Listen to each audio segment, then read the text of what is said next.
Welcome to the Rim Break Rodeo. We hope this video helps. In this video, I will explain how to use Wi-Fi at home. First, you'll need to choose an internet service provider and a suitable router. Look for a router that supports Wi-Fi 6 or even Wi-Fi 7 for the best speeds and coverage. Place your router in a central location, ideally high up, to ensure the signal reaches every corner of your home, covering up to 2,000 square feet effectively.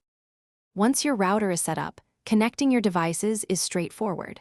Find your network name, or SSID, and the password, usually printed on a sticker on the router itself.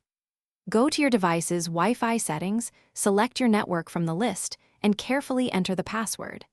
This process typically takes less than 1 minute per device, allowing you to connect all your smart gadgets. To get the most out of your home Wi-Fi, consider a mesh system if you have a larger home, perhaps over 3,000 square feet, to eliminate dead zones.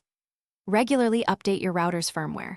This often brings security patches and performance enhancements.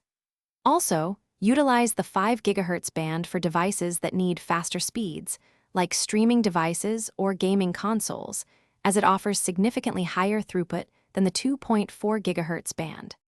Security is paramount for your home network.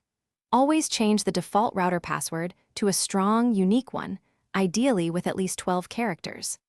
Enable WPA3 encryption for the best protection against unauthorized access. If you encounter any issues, like slow speeds or dropped connections, a simple restart of your router and modem can often resolve about 80% of common Wi-Fi problems, taking just a few minutes. Thanks for watching. Consider subscribing if we helped you.